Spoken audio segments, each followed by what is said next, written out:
మర్నాడు ఉదయం కూడా జ్వరంగానే ఉంది త్రిపురకు. నిన్నంతా ఆయన కోసమే తిరిగాను పిన్ని. చివరికి ఆయన అడ్రస్ సంపాదించగలిగాను. కలిశాడా? ఏమన్నాడు? ఉద్వేగంతో అడిగింది త్రిపుర. ఆయన అడ్రస్ సంపాదించేసరికి రాత్రి 10 అయ్యింది. అంత రాత్రి వేళ వెళ్ళడం బాగుండదని వెళ్ళలేదు. ఇవాళ 1, 2 పనులు అర్జెంటుగా చూడాల్సినవి ఉన్నాయి. అవి చూసుకొని మధ్యాహ్నం వెళ్తాను. ఆయన్ని తీసుకువస్తావు కదూ? ఉంటే తప్పకుండా తీసుకువస్తాను. నిన్న రమేష్ వల్ల కొన్ని సంగతులు తెలిసాయి. సుందర్ డాక్టర్‌గా ప్రైవేట్ ప్రాక్టీస్ చేసేవాడని, అది పెద్ద ఇంట్రెస్ట్‌గా చేసేవాడు కాదని, సితార్ వాదనంలో అపూర్వమైన ప్రజ్ఞ సంపాదించాడని, అప్పుడప్పుడు కచేరీలు చేస్తుంటాడని, పెళ్లి పెటాకులు లేని బ్రహ్మచారి అని, అతడి భగ్న ప్రేమికుడిలా చెప్పుకుంటారని, ప్రస్తుతం ఒక ముసలి తల్లి తప్ప ఎవ్వరూ లేరని. ఆ సంగతులేం చెప్పలేదు త్రిపురకు అజిత్. అజిత్ పనులు పూర్తి చేసేసరికి మధ్యాహ్నం దాటిపోయింది. ఇంటికి వచ్చి ఆదరబదరగా భోంచేసి బయలుదేరాడు. గేట్ దగ్గరే ఉంది డాక్టర్ సుందర్, ఎంబీబీఎస్ అన్న నేమ్ ప్లేట్. పాతకాలం నాటి మేడ. అజిత్ కారు దిగి గేట్ తెరుచుకొని లోపలికి వెళ్ళాడు. తలుపులు మూసి ఉన్నాయి. కాలింగ్ బెల్ నొక్కాడు. ఎవరు? అంటూ తలుపు తెరిచింది 30 ఏళ్ల వయసున్న ఓ యువతి. డాక్టర్ సుందర్ గారున్నారా? ఉన్నారు. లోపలికొచ్చి కూర్చోండి. మామయ్యకు చెప్తాను. ఆమె లోపలికి వెళ్ళి 5 నిమిషాల్లో తిరిగి వచ్చింది. మిమ్మల్ని గదిలోకి తీసుకురమ్మన్నారు. లేచి ఆమెను అనుసరించాడు అజిత్. సుందర్ లుంగీ బనీన్ మీద మంచం మీద పడుకొని ఉన్నాడు. మేనకోడలి సాయంతో నెమ్మదిగా లేచి కూర్చున్నాడు. ముఖం చూస్తే జబ్బుపడి అప్పుడే లేచిన మనిషిలా ఉంది. అజిత్ తనని పరిచయం చేసుకున్నాడు. డాక్టర్ మల్లికార్జున్ కొడుకుని. పేరు అజిత్ కుమార్. నాన్నగారు మీ గురించి చెప్పారు. మీరు ఆయనకి ఒకనాడు ప్రియమిత్రులని, ఒకసారి మిమ్మల్ని కలుసుకుందామని వచ్చాను. మృదువుగా చెప్పాడు. అలాగా? చాలా సంతోషం బాబూ. సుందర్ ముఖంలో ఆనందం వెళ్ళి విరిసినట్టుగా అయింది. మీ అమ్మా నాన్న న్యూయార్క్‌లోనే ఉన్నారా? ఆ! ఇంకొద్ది రోజుల్లో నాన్నగారు ఇండియా వచ్చేస్తున్నారు. ఇక్కడే నర్సింగ్ హోమ్ ఓపెన్ చేస్తున్నారు. తమ నర్సింగ్ హోమ్ కోసం బిల్డింగ్ కట్టివ్వడం, నాయనమ్మ కోసం తను ఇక్కడ ఉండిపోవడం, కొన్ని సంగతులు చెప్పి మీకు సుస్థి చేసిందా అని అడిగాడు. మొన్ననే హాస్పిటల్ నుండి డిశ్చార్జ్ అయి వచ్చాను. కాలింకా నొప్పి తగ్గలేదు. ఏమైంది? నెల రోజుల క్రితం నా కార్‌కి యాక్సిడెంట్ అయింది. ప్రాణమే పోవాల్సింది. కానీ ఎలాగో బ్రతికి బయటపడ్డాను. పాదంలో ఎముకలు విరిగిపోయాయి. ఆ కాలికి సిమెంట్ పట్టి చూపాడు. అడుగు కింద పెట్టి నడవలేను. కర్ర ఆసరనో, మనిషి ఆసరనో కావాలి. పాదం తీసివేయడం బెటరన్నారు. కానీ నేనే ఒప్పుకోలేదు. మీ అమ్మగారున్నారా? ఆవిడ మంచం పట్టి 2 సంవత్సరాలవుతుంది. పెరాలిసిస్. ఇంట్లో ఆవిడను, నన్ను చూసే దిక్కు ప్రస్తుతం మా పిన్ని మనవరాలు. ఇందాక మీకు కనిపించినామె. అమ్మా రాజేశ్వరీ అని పిలిచాడు సుందర్. ఏమిటి మామయ్య? కాఫీ తీసుకురా అమ్మా. వద్దండి. నేను తీసుకోను. కాఫీ, టీ మానేశాను. 10 నిమిషాల సేపు ఆ మాట, ఈ మాట మాట్లాడారు గాని, త్రిపుర సంగతి ఎవరి నుండి బయటికి రాలేదు. తన చదువు సంధ్యాల గురించి, ఇండియాలోనే ఉండిపోవాలనే తన నిశ్చయం గురించి చెప్తుంటే సుందర్ అత్యంత ఆసక్తితో విన్నాడు. నిన్ను చూస్తే నాకు చాలా సంతోషం కలుగుతుంది. మీ నాన్నగారికి చాలా భిన్నంగా ఉన్నాయి నీ మాటలు, నీ ఆలోచనలు. జీవితం పట్ల అతను ఏర్పరుచుకున్న దృక్పథం వల్ల అతడు చాలా విలువైన మనుషులను పోగొట్టుకున్నాడు.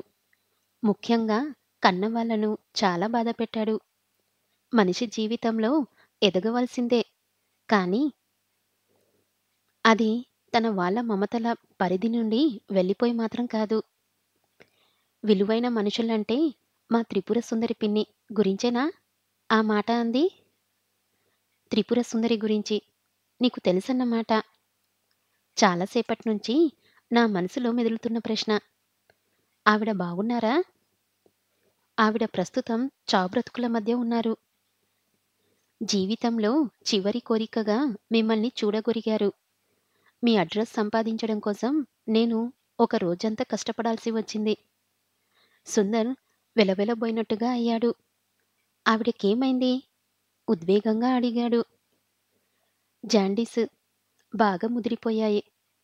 ఆవిడకి సీరియస్ అయితే తెలిసి తనే వెళ్లి ఆవిడ్ని తీసుకువచ్చి ఇక్కడ హాస్పిటల్‌లో చేర్చిన సంగతి చెప్పాడు. నేను మిమ్మల్ని తీసుకుపోవడానికి వచ్చాను. చూడాలని నాకు ఉంది. కానీ ఈ స్థితిలో, ఈ అవిటతనంతో ఆమె ముందుకు రాలేను. తలంతా తెల్లబడి 10 సంవత్సరాలు ముందుగానే ముసలివాడినైపోయాను. 25 నాటి ఆ సుందర్‌ని తలుచుకుంటూ ఆమె పోవడమే నా మనసుకు హాయిగా ఉంటుంది. కానీ ఆమె పోవడమే నిజమైతే, ఆమె చివరి కోరిక తీరకుండా పోవడానికి కారణం మీరవుతారు కదా! నిజమే. కానీ ఏం చెయ్యను? ఈ అవిటతనాన్ని భరించే శక్తి నాకింక ఏర్పడలేదు. 25 నాటి పడుచుదనంతో కనిపిస్తారని ఆమె మాత్రం ఎందుకనుకుంటుంది? ఆనాటి సౌందర్యాన్ని మీలో ఆమె చూడగలుగుతుంది. ఎందుకనుకుంటున్నారు? సౌందర్యానికి, వయస్సుకు అతీతమైనది ఏదో ఉంది కాబట్టే ఇన్నాళ్ల తర్వాత ఈ ఆఖరి నిమిషాల్లో మిమ్మల్ని చూడాలనుకుంటుంది ఆమె. ఈ 25 త్రిపుర సుందరిని ఒక్కసారి, ఒక్కసారైనా చూడాలని ఎన్నిసార్లు అనుకున్నానో. కానీ ఆమె నైర్మల్యమే ఆమెకు అభరం. ఆమె అభరాన్ని నష్టపరచకూడదనిపించేది. ఇన్నేళ్ల తర్వాత ఆమె నన్ను చూడగోరుతుంటే ఆమె ముందుకు రాలేననిపిస్తుంది. మీరు రావాలి. డాక్టర్ మిమ్మల్ని తీసుకువస్తానని త్రిపుర పిన్నికి నేను మాటిచ్చి వచ్చాను. ఒకసారి ఆమెను చూసిన తృప్తి మీకుంటుంది. ఆమె చివరి కోరిక తీర్చిన తృప్తి మన ఇద్దరికీ ఉంటుంది. రమ్మంటావా? ఈ గుండెల్లో దాచుకున్న జ్ఞాపకాల్లో అప్రశృతి ఏమీ పలకదు కదా! ఆమె జీవన నాటకంలో ఏ ఆనందాన్ని నేను చూడలేదు. తెరబడుతున్న ఈ సమయాన్ని నేను చూసి భరించగలనా? ముందుగా ఊహించుకొని భరించలేమనుకున్నవెన్నో తీరా ఆ సమయంలో వచ్చేసరికి మనసు నిర్లిప్తత వహిస్తుంది. లేవండి డాక్టర్. నేను మిమ్మల్ని జాగ్రత్తగా తీసుకువెళ్తాను. కార్‌లో కూర్చున్నాక అడిగాడు సుందర్. చాలా సీరియసా? బ్రతికే ఆశేమీ లేదా? డాక్టర్లు శక్తివంచన లేకుండా ప్రయత్నిస్తున్నారు. ఎందుకో శ్రమకు తగ్గ ఫలితం దక్కడం లేదనిపిస్తుంది. 2 రోజుల తర్వాత పరిస్థితి ఇలాగే ఉంటే బెంగుళూరుకో, బొంబాయికో తీసుకువెళ్దామనుకుంటున్నాను. నాన్నగారికి కూడా కేబుల్ పంపించాను. పిన్నికి ఇలా సీరియస్‌గా ఉంది. రమ్మని. ఆయన వస్తే నాకు నిశ్చిత ఏర్పడుతుంది. తను డాక్టర్ కదా! అన్ని సంగతులు నాకంటే బాగా చూసుకోగలడు. పోతే ఇక్కడ నర్సింగ్ హోమ్ కట్టడంలో కొన్ని ప్రాబ్లమ్స్ ఏర్పడ్డాయి. వాటికి కూడా పరిష్కరించి వెళ్ళొచ్చు అని తెలిపాను. త్రిపురకి జ్వరం విడుస్తూ చెమటలు పడుతున్నాయి. గుర్తుపట్టావా పిన్నీ? 2 చంకల కింద కర్రలతో నిలబడిన ఆయన్ని చూపిస్తూ అడిగాడు అజిత్. ఎందుకు గుర్తుపట్టలేననుకున్నావు అజిత్? వయసు పైబడంత మాత్రాన మనుషుల్ని గుర్తుపట్టలేమా? అది ఎప్పుడు మనసులో మెదిలే మనుషులను. త్రిపుర నీరసంగా నవ్వింది. జబ్బుతో కొద్దిగా నీరసించడం తప్పితే మీరు ఎక్కువగా మారలేదు త్రిపుర సుందరి. 25 నాటికి ఈనాటికి పెద్ద తేడా కనిపించడం లేదు. మీ జుట్టులో ఒక తెల్ల వెంట్రుక కూడా రాలేదు. శరీరం మీద ఒక్క ముడత కూడా ఏర్పడలేదు. జబ్బు వల్ల మీ సౌందర్య దీప్తి కొద్దిగా మసకేసినా మీ సౌందర్యం అక్షయం అనిపిస్తుంది. త్రిపుర స్నిగ్ధంగా నవ్వింది. ఈ వయసులో కూడా సౌందర్యోపాసన తగ్గలేదన్నమాట. మీ అమ్మగారు బాగున్నారా? మీకు పిల్లలా? పిల్లలు, భార్య ఆ బాదరబందిలేది ఓర్వలేక భగవంతుడు ఈ 2 పిల్లల్ని చంకల కిందికి వంచేశాడు. ఎలా జరిగింది? సుందరి చెప్పాడు. అమ్మగారు బావున్నారా? మళ్ళీ అడిగింది. ఆవిడకి పక్షవాతం. 2 సంవత్సరాల నుండి బెడ్ మీద ఉంది. నేను బాగా ఉన్నప్పుడు ఆవిడ ఆలనా పాలన నేను చూసేవాణ్ణి. ఇప్పుడు నన్ను చూడడానికే ఒక మనిషి కావాల్సి వచ్చింది. ప్రస్తుతం మా పిన్ని మనవరాలే మా ఇద్దరి అతీగతి చూస్తుంది. ఆవిడ వెళ్ళిపోతానని గొడవ పెడుతుంది. ఆవిడ సంసారం, పిల్లలు ఉన్నారు మరి.